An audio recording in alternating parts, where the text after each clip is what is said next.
Física avançada. Física nuclear.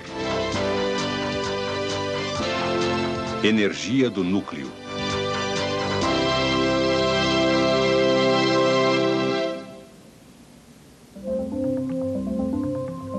O que está acontecendo aqui? Um contador Geiger mostra que um elemento está emitindo um ou mais tipos de radiação. Na verdade, esta amostra está se transformando em um novo elemento. Por exemplo, em uma amostra de radônio-212, o núcleo específico de radônio emitirá uma partícula alfa. Embora o instante exato em que um determinado núcleo passará por esse processo não possa ser previsto,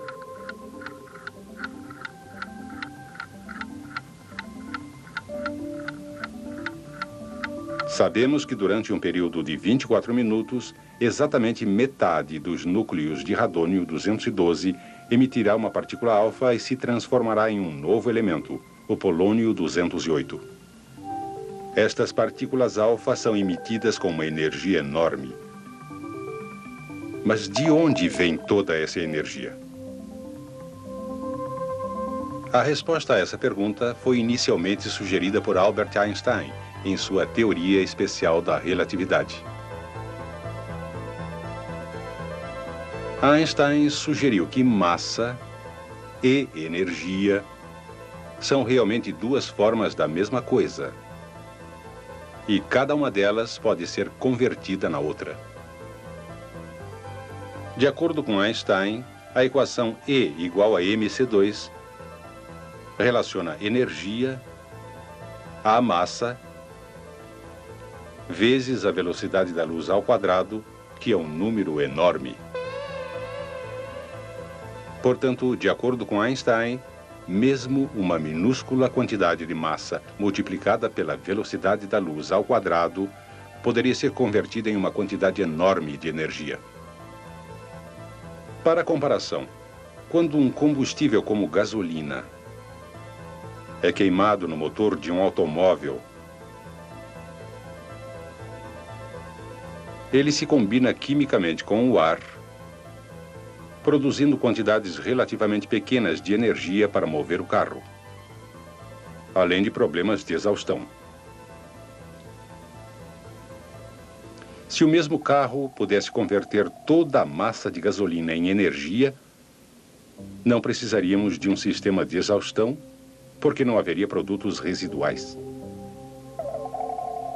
Imagine chegar a um posto e dizer: pode encher o tanque com uma gota de gasolina. Essa única gota levaria você não só até a próxima esquina ou até a próxima cidade.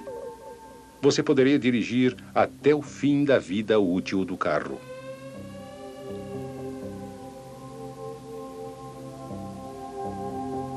E, infelizmente, é impossível converter totalmente a matéria em energia.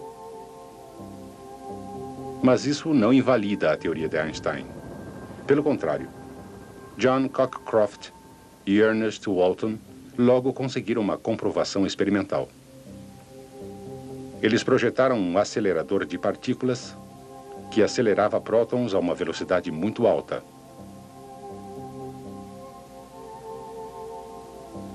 Usaram esses prótons como uma forma de bala subatômica. Quando colocaram lítio no percurso desses prótons, o seu núcleo se dividiu. Essa divisão produziu duas partículas alfa que se separaram rapidamente. Quando a massa dos dois reagentes originais foi comparada à dos produtos, os produtos tinham massa menor. Exatamente como Einstein tinha previsto, estava faltando uma pequena quantidade de massa. Os cálculos deram suporte à sua teoria de que essa massa que estava faltando tinha sido convertida na energia cinética das partículas alfa. Essas massas perdidas são tão pequenas que normalmente nós as descrevemos em unidades de massa atômica. Prótons e nêutrons, por exemplo, são ligeiramente mais pesados que uma unidade de massa atômica. Nas reações estudadas por Cockcroft e Walton, a massa convertida em energia é uma pequena fração de massa atômica. Outros cálculos e medições da energia liberada no decaimento radioativo dão suporte à equação de Einstein.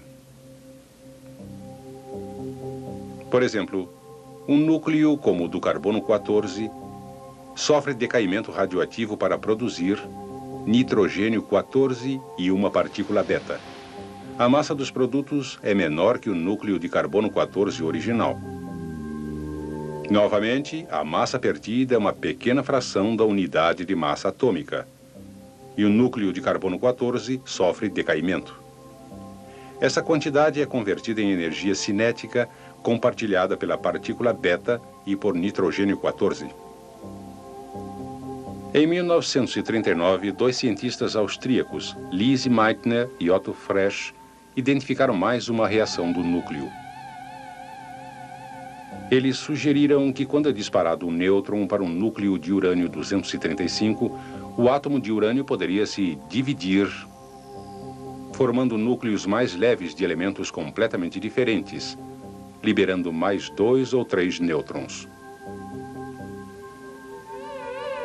Esse processo, em que o núcleo original se divide em duas partes principais, foi denominado fissão.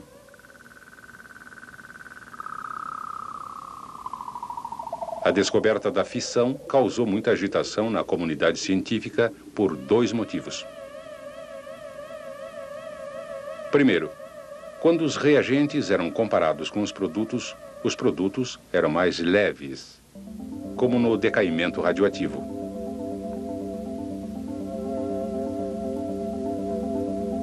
Porém, a massa faltante era muito maior, e assim se transformava em uma liberação muito maior de energia.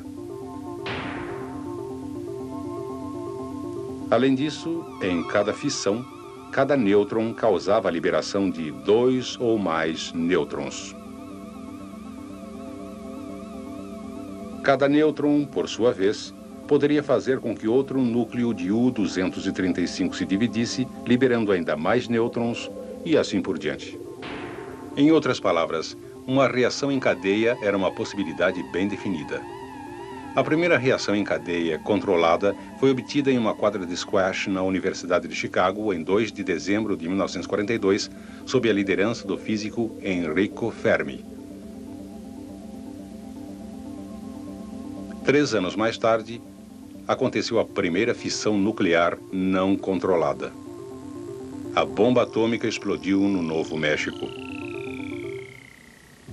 Ela provou, sem sombra de dúvida, que a massa perdida pelos átomos que se dividiam poderia totalizar uma quantidade enorme de energia. Porém, não é só a divisão dos átomos que converte massa em energia. 2 átomos leves, ambos de hidrogênio, podem se fundir, formando hélio. Esse processo também perde massa. Na realidade, a perda de massa é maior do que no processo de fissão. Isso significa que é liberada mais energia. É esse processo de fusão que se imagina ser o combustível do Sol e de outras estrelas. A natureza, pelo menos, converte massa nuclear em energia por meios que os seres humanos consideram benéficos. No programa a seguir, vamos discutir como tentamos aproveitar de outra maneira benéfica a conversão nuclear de massa.